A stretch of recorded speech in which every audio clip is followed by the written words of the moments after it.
Auto ರಿಕ್ಷಾಗಳಲ್ಲಿ ಬಳಸುವ LPG ಇಂಧನದ ದರವನ್ನು ಹೆಚ್ಚಿಸಿರುವುದನ್ನು ಖಂಡಿಸಿ ಹಾಗೂ ದರ ಏರಿಕೆಯನ್ನ ತಕ್ಷಣ ಹಿಂಪಡೆಯುವಂತೆ ಆಗ್ರಹಿಸಿ social democratic trade union Udupi ಜಿಲ್ಲಾ ಸಮಿತಿ ವತಿಯಿಂದ ಅಜ್ರಕಾಡು ಹುತಾತ್ಮರ ಸ್ಮಾರಕದ ಬಳಿ ಧರಣಿ ನಡೆಸಲಾಯಿತು.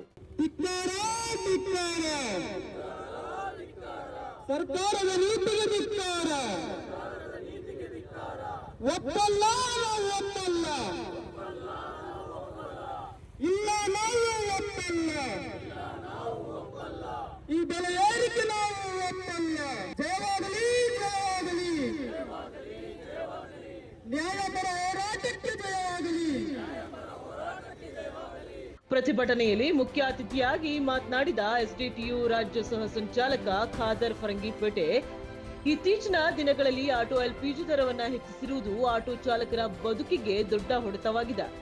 ಬಹುತೇಕ ಆಟೋ ಚಾಲಕರು ದಿನನಿತ್ಯದ ಆದಾಯದ ಮೇಲೆ ಅವಲಂಬಿತರಾಗಿದ್ದು, ಇಂಧನದ ದರ ಏರಿಕೆಯಿಂದ ಕುಟುಂಬ ನಿರ್ವಹಣೆ, ವಾಹನದ ಬಾಡಿಗೆ, ಬ್ಯಾಂಕ್ ಸಾಲ ಹಾಗೂ ವಾಹನ ನಿರ್ವಹಣೆ ಮುಂತಾದ ಖರ್ಚುಗಳನ್ನು ಭರಿಸುವುದು ತುಂಬಾ ಕಷ್ಟಕರವಾಗಿದೆ ಎಂದು ಆತಂಕ ವ್ಯಕ್ತಪಡಿಸಿದ್ದಾರೆ.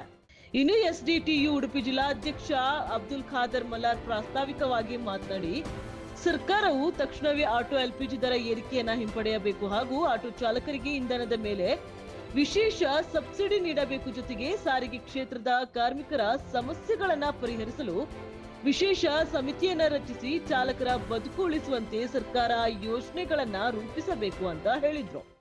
ಮಧ್ಯಪ್ರಾಚ್ಯದಲ್ಲಿ ಅಲ್ಲಿನ ಜನರು ಬಿಕ್ಕಟ್ಟಿನಲ್ಲಿರುವಾಗ, ಯುದ್ಧದ ಬಿಕ್ಕಟ್ಟಿನಲ್ಲಿರುವಾಗ ನಮ್ಮ ಸರ್ಕಾರ ಆಟೋ ಎಲ್ಪಿಜಿ ಇಂಧನ ಹಾಗೂ ಗೃಹ ಬಳಕೆಯ ವಾಣಿಜ್ಯದ ಗ್ಯಾಸ್ ಬೆಲೆ ಏರಿಕೆ ಮಾಡಿ ನಮ್ಮ ದೇಶದ ಜನರನ್ನು ಬಿಕ್ಕಟ್ಟಿಗೆ ತಳ್ಳುತ್ತಾ ಇದೆ.